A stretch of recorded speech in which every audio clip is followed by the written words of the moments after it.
Bon, on jette un coup d'œil tout de suite aux conditions. Ça, c'était chez nous. Mais ailleurs, c'est guère mieux. Parce que je regarde les images derrière vous, là, sur les 3 panneaux, et ça nous en dit très long sur l'hiver qu'on vit ailleurs aussi. Oui, si on pense pouvoir s'échapper de tout ça, puis s'en aller profiter des pentes de ski en Italie, notamment, bien, ça ne veut pas dire qu'on va trouver de la neige de ce côté-là. Là. Loin de là, en tout cas dans les monts Apennins. Normalement, c'est un paradis pour les skieurs. En ce moment, c'est un désert. Alors, regardez, là, les pistes, bien, c'est de la terre, c'est de la boue.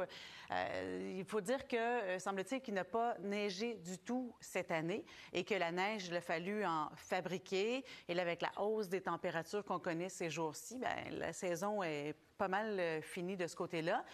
On dit que 2023, ça a été l'année la plus chaude jamais enregistrée. 2024 pourrait l'être encore plus. Et tout ça, c'est lié, entre autres, là, à El Niño, au réchauffement des océans également. On va l'écouter, Étienne Leblanc. Tiens, un extrait de lui hier soir au Téléjournal 22h. C'est qu'on a vu depuis quelques mois, quelques années, que les océans se sont réchauffés. Ah oui. 70 de la surface de la planète, ce sont les océans.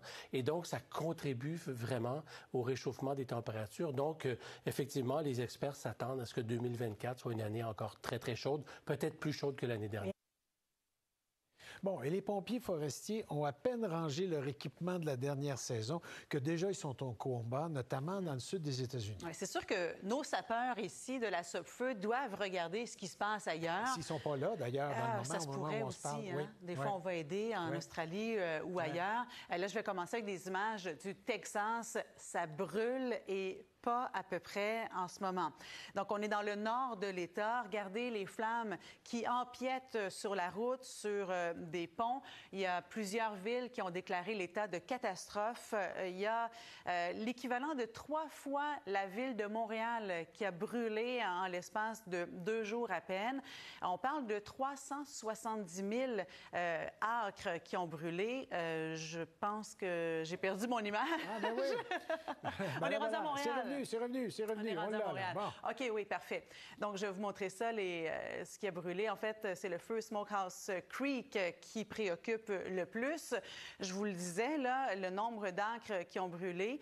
Et c'est l'équivalent, en ce moment, là, de 2 terrains de football à la seconde qui s'envolent en fumée. Bon, l'image est extraordinaire. Ça n'a pas de bon sens. Oui. Alors ça, c'est pour le Texas. Maintenant, je vous amène en Australie, là où, effectivement, nos pompiers vont souvent aider. Ouais. Là-bas, on est en train de vivre les journées, ce qu'on appelle les plus dangereuses liées aux feux de forêt des dernières années. Puis on en a parlé beaucoup, hein, des feux de forêt en Australie. Oui. Alors là, en ce moment, là, regardez, il y a des maisons qui ont brûlé. On parle de 6 maisons qui ont été réduites en cendres présentement. On a lancé un avis d'évacuation pour 30 000 résidences et finalement, on leur a dit, savez-vous quoi, ce serait mieux que vous restiez à la maison parce que vous n'aurez pas le temps. C'est déjà rendu trop tard pour sortir pour ces gens-là. Il fait 40 degrés en ce moment avec des rafales de 60 à 70 km à l'heure, des écoles et des garderies qui sont fermées par dizaines. Tout à l'heure, je vous parlerai d'un glacier en Antarctique qui suscite beaucoup d'attention chez les chercheurs en ce moment. Oui, il y a un institut de surveillance en Amérique latine, en Amérique du Sud, de Copernic, qui dit que les émissions polluantes des feux de forêt dans l'Amazone brésilien, entre autres, mais le Venezuela et ailleurs, ont atteint des niveaux là, qu'on n'a pas vus depuis 2003. Alors, ça vous donne déjà une idée. Eux, ils sont en plein été là, dans le moment. Là. Alors, ça nous donne une idée. Oui, vraiment. Très bien. Merci. Fermé pour ménager ce qui reste de neige dans le moment. Et là, vous m'amenez sur la plage. Alors, on est complètement ailleurs. Bien, pourquoi pas? Hein? Parce que là, pendant la relâche, on va chercher des activités à faire sans la neige. Bien, pourquoi pas vous envoler pour Rome? Là aussi, il fait chaud, plus chaud qu'à la normale, 5 degrés de plus. Alors, les plages sont bondées. Vous voyez, là... Ils sont remplis de skieurs. Bien, peut-être. Ils sont descendus, finalement, pour pouvoir aller profiter un peu de l'eau. Parce que, justement, dans les montagnes, un peu plus au nord, ça ressemble étrangement, finalement, à du sable et de la terre. Vous voyez, là, on dit dans certaines dépêches qu'il n'y a eu aucune neige tombée du ciel cette année dans ce secteur-là et qu'on a dû en fabriquer finalement que de la neige artificielle pour cette chaîne de montagnes de l'Italie, Marc-André. Alors, c'est pas là qu'on va pouvoir trouver de la matière première pour aller faire du ski pendant la relâche. Non. Parlez-nous maintenant ailleurs également, comme aux États-Unis, où déjà on a combattu des feux de forêt, comme nous l'été passé, mais là, déjà, on est au travail dans le sud. Oui, au Texas. Alors là, on est dans le sud des États-Unis, dans le nord de l'État. Regardez à quel point ça brûle présentement. Ça fait 2 jours que c'est comme ça. Donc, les flammes qui se sont emparées d'un vaste territoire. Je vais vous montrer dans quelques instants là, à quel point ça s'étend. Il y a plusieurs villes qui ont dû déclencher l'état de catastrophe présentement et qui ont dit aux gens, vous devez quitter et très rapidement. Alors, c'est ce feu qui est le plus préoccupant présentement. Il s'appelle le Smokehouse Creek. Et il a brûlé 370 000 acres jusqu'à maintenant. Ça veut dire environ 1500 km², donc environ 3 fois la superficie de la ville de Montréal. Et les pompiers disaient que ça brûle tellement vite là, que c'est l'étendue de 2 terrains de football chaque seconde qui s'envole en fumée. Et puis de la fumée, il y en a vraiment énormément. Quand je vous disais les villes, là, et regardez la ville de Fritch, toujours au Texas, qui dit tout ce qui se trouve au sud de la route 136 à Fritch, évacué maintenant. Alors, on a écrit ça en grosses lettres sur la page Facebook de la municipalité pour dire aux 2000 résidents à quel point c'était urgent de partir. Ça, c'est pour l'hémisphère nord.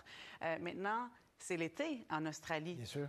Et ça brûle pas à peu près. Vous allez voir, là, regardez, il y a déjà des maisons qui ont été réduites en cendres de ce côté-là. Il y a peut-être des sapeurs de la Sopfeu de chez nous. C'est probable, fort qui sont là, qui contribuent là, au combat. On voit ça souvent, là. Vous voyez ça du haut des airs présentement. Alors, quand je vous disais, là, 6 maisons qui ont été détruites, très, très chaud et très venteux. 40 degrés Celsius qu'on enregistre aujourd'hui. On dit que c'est l'une des pires journées des dernières années en termes de feux de forêt, de conditions météo. Très venteux aussi, 60 à 70 km à l'heure, les rafales. Il y a des écoles et des garderies qui sont fermées par dizaines présentement, donc dans l'État de Victoria, en Australie. Bon, parlez-nous de ce glacier là, qui est très beau et qui fond. Qui suscite beaucoup d'inquiétudes. C'est le glacier Thwaites en Antarctique qui fond. Et là, on réalise que c'est depuis les années 40 qu'on observe ce phénomène-là, amplifié par le réchauffement climatique. Dans les années 40, c'était aussi un phénomène d'El Niño. Vous savez, c'est cet effet qu'on connaît là, depuis 2023, qui va s'amplifier également en 2024 avec des températures de plus en plus chaudes. Donc, ça préoccupe les scientifiques qui disent il faut tenter de faire en sorte de reculer ce réchauffement du glacier ou de le stopper si c'est possible. Mais semble-t-il que ce serait irréversible parce que là, on craint que ce glacier-là, s'il fond complètement, avec tout ce que ça peut engendrer comme effet domino, que ça fasse augmenter le niveau des mers de 3 mètres, ce qui serait vraiment catastrophique pour les humains. Absolument. Merci. Au revoir. On aura l'occasion de revenir